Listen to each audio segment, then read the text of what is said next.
అది ఏంటంటే, ఒకటి తల్లిదండ్రుల పట్ల కంపల్సరీగా దయ ఉండాలి. మనం ఈ జన్మనిచ్చినటువంటి తల్లిదండ్రుల రుణాన్ని ఎప్పుడూ తీర్చుకోలేం కాబట్టి వాళ్ళ పట్ల ప్రతి విషయం పట్ల కూడా దయతో ఉండాలి. అలాగే నెక్స్ట్ ఏంటంటే సమాజం పట్ల గౌరవం కలిగి ఉండాలి. ఎప్పుడైతే ఆ వ్యక్తికి సమాజం పట్ల గౌరవం ఉందో అప్పుడు ఒక మంచి వ్యక్తిగా గుర్తింపబడతారు. మూడోది ఏంటంటే దేశం పట్ల దేశభక్తి. ఈ మూడు ఉన్నటువంటి వ్యక్తి ఆటోమేటిక్గా మరి జీవితంలో ఎవరు చెప్పకుండానే ఉన్నతమైనటువంటి స్థితికి వెళ్తాడు. అది ప్రతి వ్యక్తి కూడా తల్లిదండ్రుల పట్ల దయ, సమాజం పట్ల గౌరవం, దేశం పట్ల భక్తి. ఈ మధ్యనే మనం యుద్ధం చూసాం. ఎక్కడా కూడా మన దేశంలో ఎంత ధైర్యంగా ఉన్నారంటే, నరేంద్ర మోడీ గారు కూడా ఒక యోగి అండి. ఆయన డైలీ యోగా చేస్తారు. ఈ ఇంటర్నేషనల్ యోగా డే తీసుకొచ్చిందని ప్రపంచంలో చెప్పి యోగా డే తెచ్చినటువంటి వ్యక్తి, ఏకైక వ్యక్తి నరేంద్ర మోడీ గారు.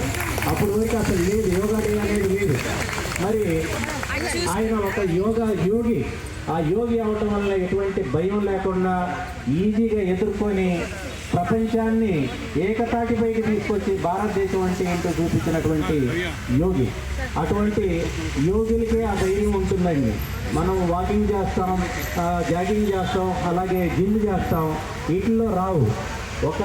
అంటే ఇక్కడ మనం నేర్పేది ఏంటంటే ప్రాణాయామాలు నేర్పుతాం, ఆసనాలు నేర్పుతాం, అలాగే సమాజం పట్ల ఏ విధంగా ఉండాలి, మనం ఏమి చేయాలి అనేటువంటి కర్తవ్యాన్ని రోజు బోధిస్తూ ఉంటాం. కాబట్టి ఒక సాధారణమైనటువంటి వ్యక్తి మంచి వ్యక్తి ఒక ఋషిగా మారటానికి అవకాశం ఉంటుంది. మనదంతా కూడా ఋషి పరంపర. మీరు చూసినట్లయితే భారతదేశం మొదటి నుంచి చూసినట్లయితే ఋషులే. మరి అటువంటి కాలంలో యోగా చేసి కొన్ని వందల సంవత్సరాలు బతికినటువంటి చరిత్ర భారతదేశాన్ని. మరి ఈ రోజున యోగా అనేది అసలు అందరికీ అందనటువంటి విద్య. దాన్ని అందుబాటులోకి తెచ్చినటువంటి ప్రపంచంలో ఏకైక వ్యక్తి రామ్దేవ్ బాబా గారు. ఎందుకు అంటే దాన్ని సరళతరం చేసి యోగా అంటే ఇది ప్రతి వ్యక్తి చేయొచ్చు, ప్రతి ఇంట్లో చేయొచ్చు, ప్రతి సమాజంలో చేయొచ్చు అని చెప్పేసి అందుబాటులోకి తెచ్చినటువంటి మహాగురువు మరి రామ్దేవ్ బాబా గారు. అదేవిధంగా ఫ్రీగా నేర్పుతున్నటువంటి గురువు కూడా ఏకైక వ్యక్తి ఆయనే. ఎన్నో యోగా సంస్థలు ఉన్నాయి. ప్రతి వ్యక్తి కూడా డబ్బులు తీసుకుంటూ లక్షల రూపాయలు సంపాదిస్తూ ఉన్నారు. అలాగే మరి ఈ మధ్యనే మనకి రాబోతుంది వచ్చే నెలలో ఇంటర్నేషనల్ యోగా డే. ఇది అదేవిధంగా నరేంద్ర మోడీ గారు ప్రధానమంత్రిగా ఈసారి ఏపీని ఎంచుకొని ప్రత్యేకంగా విశాఖ జిల్లాలో నేను యోగా చేస్తాను, ఏర్పాట్లు చేయండి అని చెప్పేసి మొన్న మీటింగ్లో చెప్పడం జరిగింది. మనమందరం కూడా అతి త్వరలోనే పిఎం గారితో యోగా చేయబోతూ ఉన్నాం. చాలా ఆనందం అనిపిస్తూ ఉంది. అలాగే మీరు ఇక్కడ ఉన్నటువంటి పెద్దలందరికీ కూడా చాలా సంస్థలు, అలాగే వాకర్స్ అసోసియేషన్స్, అలాగే కాలేజీలు, స్కూల్స్ ఉన్నాయి. మీకు ప్రోటోకాల్ నేర్పించడానికి దీనికి ఒక ప్రోటోకాల్ ఉంటుంది. ప్రపంచవ్యాప్తంగా ప్రతి వ్యక్తి కూడా, గవర్నమెంట్ కావచ్చు, ప్రైవేట్ కావచ్చు, ఎవరైనా కూడా ప్రోటోకాల్ను పాటించాల్సిందే. ఆ ప్రోటోకాల్ ఆసనాలే చేయాలి. వాటిలో మా వాళ్ళందరూ నిష్ణాతులై ఉన్నారు. మీకు ఫ్రీగా మీ సంస్థల్లో ట్రైనింగ్ ఇవ్వడానికి ఒక 2 రోజులు, 3 రోజులు లేదా 1 రోజు కండక్ట్ చేయడానికి మేము రెడీగా ఉన్నాం. ఎవరైనా ఆహ్వానించినట్లయితే మా వాళ్ళు నేర్పుతారు మీ అసోసియేషన్స్లో. అలాగే ఆ రోజు ఏదైతే జూన్ 21 అంతర్జాతీయ యోగా దినోత్సవం ఉందో ఆ రోజు కూడా ఒక క్రమ పద్ధతిలో మీ అందరితో యోగా చేయడానికి మేమందరం కూడా సిద్ధంగా ఉన్నామని తెలియజేస్తున్నాం. అదేవిధంగా ఇక్కడ యోగాకి శ్రీధర్ గారికి చాలా అనుబంధం ఉందండి. మా సంస్థలు ఎక్కువ కూడా ఈ ఎన్ఈడి సెంటర్ 1 year వార్షికోత్సవం జరుపుతున్నందుకు వేదిక మీద వచ్చేటువంటి పెద్దలందరికీ కూడా, అన్ని వర్కర్స్, కార్యవర్గాలందరూ కూడా పేరున ధన్యవాదాలు తెలియజేసుకుంటూ,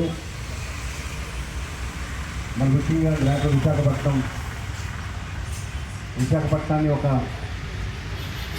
మంచి నగరంగా తీర్చిదిద్దడానికి మాకు కౌన్సిల్ చాలా ప్రయత్నం చేస్తూ ఉంది.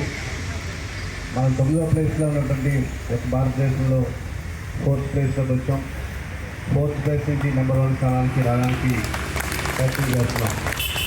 ఇటువంటి పార్కులు కానీ, గ్రీన్ బెల్ట్లు కానీ, వాకింగ్ ట్రాక్స్ కానీ అన్నీ కూడా అభివృద్ధి చేయడానికి ప్రణాళిక చేస్తూ ఉన్నాం.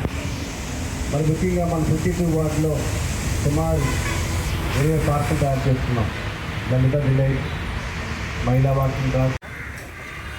ఆయన ఈ పార్కుకి ఒక కార్పొరేటరే కాదు, ఒక డెప్యూటీ మేయరే కాదు, ఆయన మాకు ఒక నిత్య సంరక్షకుడు.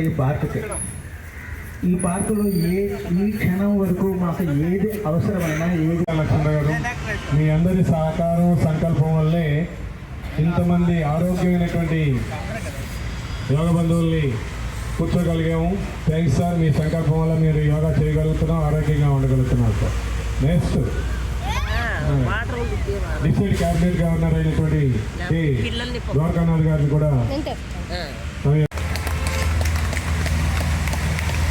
ఏదో మీరందరూ కూడా ప్రత్యేకంగా చూడదు, కానీ మాతో పాటు ఎనీ టైం ప్రతి వాళ్ళు కూడా డిగ్నిటీస్ ఏమంటారంటే ఏ టైంకి మీరు చేస్తూ ఉంటే ఆ టైంకి వాళ్ళ టైంకి మనం చేయాలి, కానీ కాదు.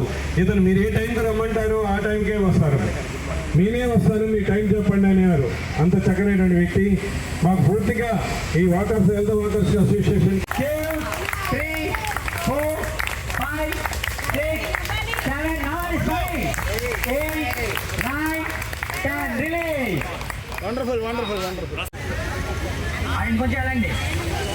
గట్టిగా ఇంకా వెళ్ళాలి. ముందుకు వెళ్ళండి సార్. అలా ఓకే, 5 ఉంటారు మధ్యలో 5. ఇలాగా సరే, రెడీగా వచ్చారు. రెడీగా మీరు లేదు సార్, మీరు లేదు. ఇటు వచ్చాను. 1, 2 అది 1, 2, 3, 4, 5 class 6, 7, 8, 9, 10. Really? Thank you. Okay, మళ్ళీ 1, 2, 1, 2, 3, 4, 5, 6, 7, 8, 9, 10. Thank you. Super. 3, 4, 5, 6, 7, 8, 9, 10. Release.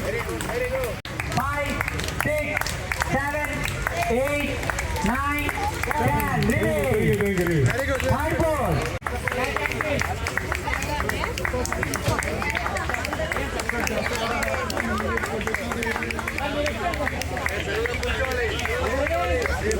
Ready up. Very good. 1, దయచేసి కూర్చోాలండి, కూర్చొని చూడాలి. 1, 2, 3, 4, 5, 6, 7.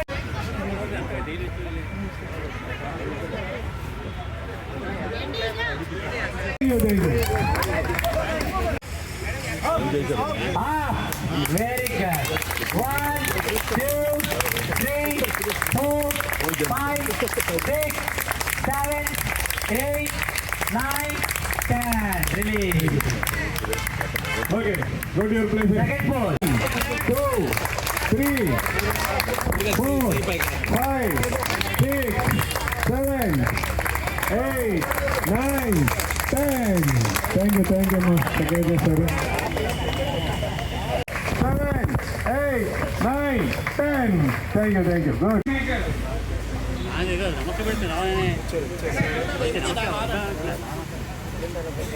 Thank you.